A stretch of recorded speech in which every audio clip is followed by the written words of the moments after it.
A crucificação de Jesus Cristo em ordem cronológica e com detalhes. Uma farsa. Durante séculos, milhões de pessoas ao redor do mundo aceitaram sem questionar uma das narrativas mais sagradas do cristianismo, a crucificação de Jesus Cristo. Ela é apresentada como o evento central da fé cristã, o suposto sacrifício divino que redimiu os pecados da humanidade. Mas, e se tudo isso não passar de uma construção literária, recheada de contradições, incoerências e manipulações históricas? Nesta investigação reveladora, vamos expor os detalhes da crucificação em ordem cronológica, exatamente como relatados nos 4 evangelhos canônicos, e você verá com os próprios olhos que essas narrativas simplesmente não se encaixam. Cada evangelista escreveu uma versão diferente do que teria acontecido naquela sexta-feira sangrenta. Quem traiu? Quem fugiu? Quem ficou? A que horas ele foi crucificado? Jesus carregou a cruz sozinho? Ele falou com quem? Qual foi a última frase de Jesus? Você vai perceber que as respostas mudam de um evangelho para o outro. Além disso, vamos analisar os seguintes pontos cruciais. As discrepâncias nas palavras finais de Jesus.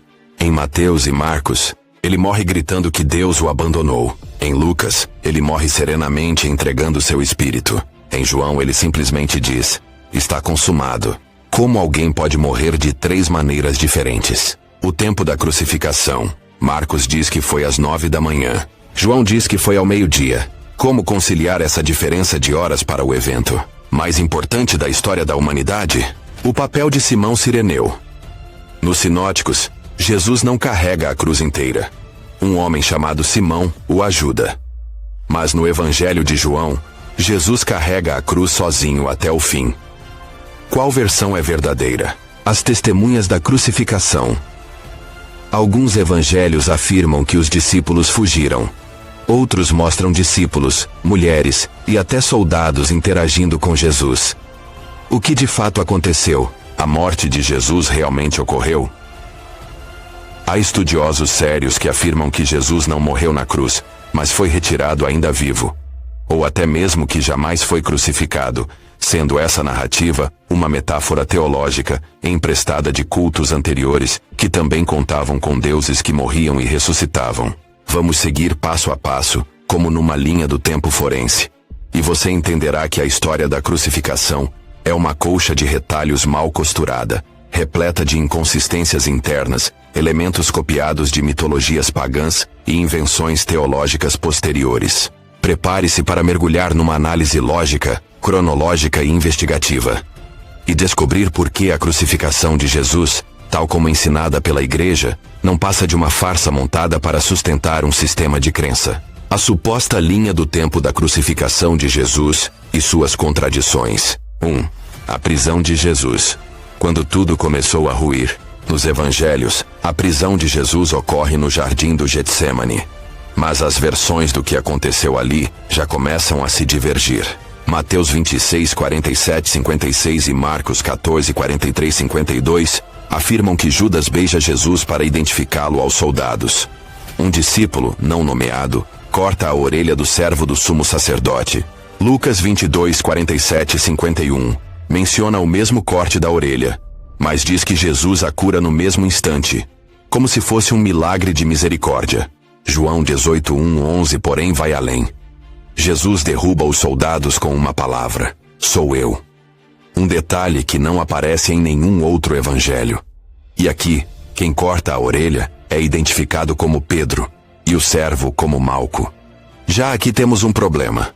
Como pode o evento mais dramático da prisão de Jesus, soldados sendo derrubados por sua palavra, não ser registrado por nenhum outro evangelho? Estaríamos diante de uma dramatização literária criada por João? 2. O julgamento noturno, um teatro sem justiça. Jesus é levado ao Sinédrio, depois a Pilatos, depois a Herodes, segundo Lucas, e depois retorna a Pilatos. Mas repare, em Mateus, Judas se arrepende, devolve as moedas e se enforca antes da crucificação. Em Atos 1,18, no entanto, a morte de Judas é diferente. Ele compra um campo, cai de cabeça e tem as entranhas derramadas. Quem está mentindo? O próprio autor de Atos é o mesmo de Lucas. E mesmo assim ele contradiz Mateus. Além disso, O julgamento é apresentado como ilegal, com testemunhas falsas e acusações improvisadas. Pilatos, um governador romano implacável na história secular, aqui aparece como um homem hesitante, lavando as mãos, como se fosse pressionado pelos judeus. Tudo isso parece ter sido desenhado para transferir a culpa da morte de Jesus aos judeus, isentando os romanos, e pavimentando séculos de antissemitismo cristão. 3. A caminhada ao Calvário. Quem carregou a cruz afinal? Aqui vem uma das maiores contradições. Mateus 27:32, Marcos 15:21 e Lucas 23:26 afirmam que Simão, o Cireneu, foi obrigado a carregar a cruz. Mas João 19:17 diz: e ele, carregando a sua cruz, saiu para o lugar chamado Calvário. Se João escreveu por último, por que ele ignorou os 3 relatos anteriores? Ou seria que ele reescreveu a história de propósito, para mostrar um Jesus mais forte e determinado? 4. A crucificação. As horas que não batem. Agora a parte mais absurda da cronologia. Marcos 15:25 diz que Jesus foi crucificado às 9 da manhã. Já João 19:14-16 diz que Jesus ainda não tinha sido crucificado ao meio-dia, pois Pilatos ainda estava julgando-o. Então pergunte-se, Jesus foi crucificado antes ou depois do meio-dia? Como alguém pode morrer em 2 horários diferentes em histórias que dizem relatar o mesmo fato real? 5. As últimas palavras de Jesus. 3 versões diferentes. Imagine o momento mais sagrado da fé cristã, a morte do Messias. E mesmo assim os autores não conseguem entrar em acordo sobre o que ele disse antes de morrer. Mateus 27:46 e Marcos 15:34. Deus meu, por que me desamparaste? Lucas 23:46. Pai, nas tuas mãos entrego o meu espírito. João 19:30. Está consumado. Ora, ele gritou desesperado? Morreu em paz? Declarou a missão concluída? Essas frases não têm o mesmo tom nem o mesmo significado. São 3 finais completamente diferentes. Se fosse um evento real, testemunhado por vários discípulos, como explicar tamanha confusão na hora mais importante da narrativa? 6. As trevas, o véu do templo, e os mortos que ressuscitam. Mateus 27:51-53 afirma que no momento da morte de Jesus, o véu do templo se rasgou. Houve um terremoto. Os túmulos se abriram. Muitos corpos de santos que dormiam ressuscitaram e apareceram a muitos.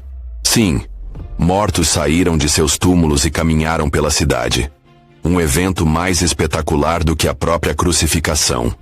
E surpreendentemente, nenhum outro evangelho menciona isso. Nenhum historiador romano, nem mesmo Flávio Josefo, que escreveu detalhadamente sobre essa época, faz qualquer referência.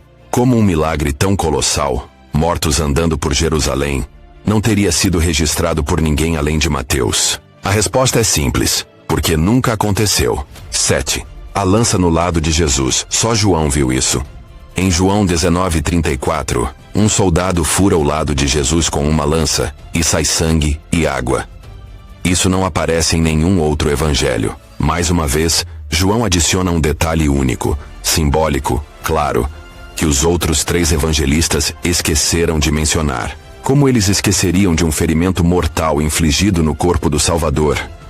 Ou será que João, escrevendo décadas depois, estava apenas dramatizando a história? 8.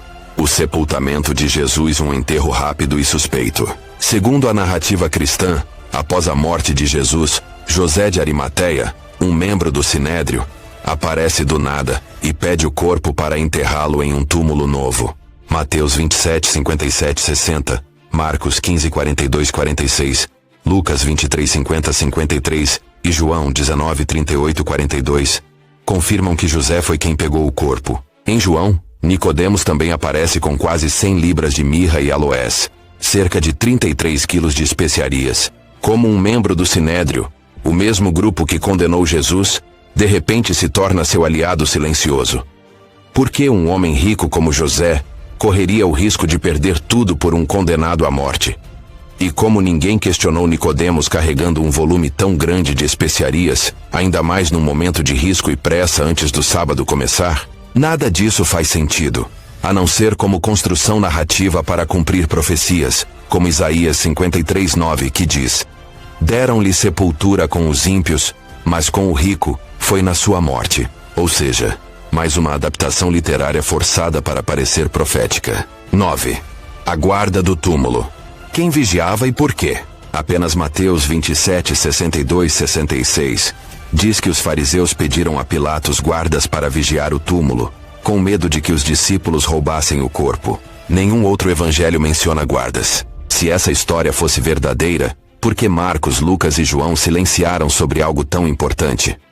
Um túmulo guardado por soldados romanos seria fundamental para dar credibilidade à ideia de ressurreição. Mas só Mateus lembrou disso? A explicação mais plausível é que Mateus adicionou essa parte para rebater boatos que circulavam na época, de que o corpo tinha sido roubado. Ele precisou criar uma cena que garantisse que não havia como os discípulos forjarem a ressurreição. Isso é o que chamamos de escrita apologética defensiva, quando o autor tenta proteger a fé de acusações externas, inserindo trechos fictícios como resposta a críticas populares. 10. O domingo de manhã. A bagunça da ressurreição. Agora o momento mais esperado, a ressurreição. Mas prepare-se, porque se os relatos da crucificação já foram bagunçados, aqui a coisa desmorona de vez. Quantas mulheres foram ao túmulo? Mateus 28:1, Maria Madalena e a outra Maria. Marcos 16:1, Maria Madalena, Maria mãe de Tiago e Salomé. Lucas 24:10, Maria Madalena, Joana, Maria mãe de Tiago e outras. João 21, só Maria Madalena. Quem estava no túmulo? Mateus, um anjo sentado fora da tumba. Marcos, um jovem vestido de branco dentro da tumba. Lucas, 2 homens com roupas brilhantes dentro da tumba. João, primeiro ninguém. Depois 2 anjos aparecem. O que foi dito às mulheres? Em Marcos elas fogem e não dizem nada a ninguém. Marcos 16:8. Em Mateus elas correm para contar aos discípulos. Em Lucas elas contam, mas ninguém acredita. Em João, Maria vê Jesus e pensa que ele é o jardineiro. Estamos diante de 4 versões totalmente diferentes do evento central da fé cristã. Se a ressurreição fosse real e presenciada, não haveria tantas variações absurdas sobre quem viu, quantos viram, o que ouviram, onde estavam os anjos, quem contou a quem, ou se viram Jesus ou não. Parece mais o trabalho de 4 autores tentando embelezar uma lenda crescente, cada um com sua imaginação, contexto e objetivos teológicos diferentes. 11. As aparições do Jesus ressuscitado. Tradição oral, invenção ou delírio coletivo? Em Mateus, Jesus aparece às mulheres, depois aos discípulos na Galileia. Em Lucas, ele aparece a 2 discípulos no caminho de Emaús e depois aos outros em Jerusalém. Em João, aparece para Maria, depois para os discípulos 2 vezes, incluindo Tomé. Em Atos ele aparece por 40 dias com diversos sinais. Em 1 Coríntios 15:2, Paulo afirma que Jesus apareceu a mais de 500 pessoas ao mesmo tempo. Detalhe que nenhum evangelho menciona. Se Jesus apareceu para 500 pessoas, por que ninguém mais relatou esse evento? Nem os evangelhos mencionam esse número. O único que diz isso é Paulo, que nunca conheceu Jesus pessoalmente e só teve visões espirituais. Isso mostra que as aparições são adaptações tardias, com cada autor inventando ou exagerando para consolidar a fé dos seguidores. A partir dessa cronologia exposta e comparada, o que vemos não é um fato histórico, mas sim uma narrativa teológica construída ao longo de décadas, cada vez mais fantasiosa, cada vez mais elaborada, para atender a um objetivo: convencer as pessoas de que Jesus foi o Messias prometido e que venceu a morte. Só que, como vimos, os detalhes não batem. Os horários estão errados. As testemunhas não se repetem. Os eventos sobrenaturais aparecem em alguns relatos e somem em outros. As frases são contraditórias. Os próprios evangelistas não conseguem nem mesmo decidir quantas mulheres estavam presentes. E agora a pergunta que não quer calar: se a crucificação e ressurreição de Jesus fossem reais, inspiradas por Deus e documentadas por pessoas que estavam lá, por que há tantas falhas, buracos e invenções? Isso não seria prova de uma farsa? Você acreditou durante toda a sua vida que a crucificação de Jesus Cristo foi um ato sagrado, um sacrifício divino para salvar a humanidade do pecado. Você chorou com filmes, sentiu culpa em sermões, se ajoelhou diante de um símbolo de tortura, acreditando que ali havia redenção. Mas agora, com tudo o que foi exposto, os relatos conflitantes, os absurdos cronológicos, as manipulações históricas, está claro. Você foi enganado. Sim, enganado. Usaram sua fé, sua inocência e sua esperança como ferramentas de controle. Desde a infância, você foi treinado para aceitar histórias sem questionar. Você repetia versículos como se fossem verdades absolutas, sem saber que cada evangelho traz uma versão completamente diferente da mesma história. Que a tal verdade divina é, na realidade, um enredo costurado com incoerências grotescas, falhas históricas, contradições literárias e elementos plagiados de religiões mais antigas. E por quê? Para que você obedecesse, para que você temesse, para que você contribuísse. Você foi feito de marionete. Um fantoche nas mãos de instituições que sempre lucraram com o seu medo, a sua culpa e a sua ignorância. Eles te diziam: Jesus morreu por você. Mas não te mostravam que os próprios textos sagrados não sabem nem dizer como, quando, onde e com quem ele morreu. Você foi programado para amar uma história trágica que nunca se sustentou nem mesmo nas palavras de seus supostos autores. E enquanto você chorava pelo sacrifício, eles contavam o dízimo. Enquanto você se ajoelhava diante da cruz, eles construíam impérios, templos, catedrais, fortunas, erguidos sobre mentiras cuidadosamente arquitetadas. A crucificação de Jesus não foi um evento histórico, foi um roteiro, escrito, reescrito, editado e moldado para o objetivo mais antigo da humanidade: o poder. Pense, como é possível que um evento tão importante, a morte do Filho de Deus, tenha versões tão diferentes? Você aceitaria isso em qualquer outro fato histórico? E ainda mais grave, como é que ninguém nos conta isso nas igrejas, nos cultos, nas escolas religiosas? Porque se contarem, o teatro desmorona. Hoje, talvez pela primeira vez, você começou a enxergar por trás da cortina. A cruz que te ensinaram a venerar é, na verdade, o símbolo da sua prisão mental. O maior truque da religião foi fazer você acreditar que era livre, enquanto amarravam sua alma em dogmas falsos. Mas agora você sabe. E uma vez que a mente desperta, não há mais retorno. Desperte, questione, liberte-se. E se tudo aquilo que você acreditava ser verdade absoluta fosse na realidade uma estratégia milenar de manipulação? Você se lembra de quantas vezes te disseram: Jesus sofreu por você, então obedeça. Você se lembra do peso que colocaram em seus ombros. Ele morreu por seus pecados. Você se lembra do medo do inferno, da promessa do céu, do terror do juízo final. Tudo isso amarrado a uma única ideia: a crucificação. Mas agora que você viu que os próprios evangelhos não se entendem, que os relatos se contradizem em cada etapa, da prisão ao sepultamento, a única conclusão possível é: a crucificação foi construída como uma farsa conveniente. E o mais revoltante, ela funcionou. Funcionou por 2 milênios. Enquanto reis, imperadores e pastores enriqueciam com a venda da fé, o povo se ajoelhava diante de um mártir que nunca disse metade do que lhe atribuem. Um povo que aceitava humilhação, pobreza, sofrimento, porque Jesus também sofreu. Um povo domesticado pela culpa. Eles pegaram um símbolo de tortura, a cruz, e o transformaram em objeto de adoração. Te ensinaram a amar a dor, a romantizar o sofrimento, a ver beleza no sangue. Mas isso não é espiritualidade. Isso é programação emocional. É doutrinação. É engenharia do medo. E enquanto você rezava, eles planejavam.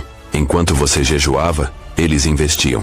Enquanto você clamava por salvação, eles manipulavam as escrituras, removiam textos, criavam dogmas, queimavam livros e matavam dissidentes. E tudo isso sustentado sobre a tal morte do Salvador. Agora pare e pense. Como pode uma verdade divina depender tanto da censura, da mentira, da repetição cega? Se a crucificação de Jesus fosse real, ela não precisaria ser maquiada, corrigida, ajustada entre os evangelhos. Não precisaria de séculos de concílios para decidir o que entra e o que sai da Bíblia. A verdade se sustenta sozinha. A farsa precisa de vigilância constante. Mas você está acordando. Você está enxergando a fenda na muralha. E uma vez que se vê, não há mais como desver. Você foi mantido em cativeiro emocional por uma história furada, escrita por homens que queriam te manter obediente. Mas agora que você conhece as falhas, os furos e os bastidores dessa grande encenação chamada crucificação, você tem uma escolha: continuar vivendo como espectador de uma mentira ou romper as correntes e assumir a responsabilidade de buscar a verdade com os próprios olhos. E uma coisa é certa: nenhum Messias virá te libertar. Essa missão é sua. Você está pronto? Porque sair do engano exige coragem, mas a liberdade vale cada passo. Muito obrigado por assistir até aqui.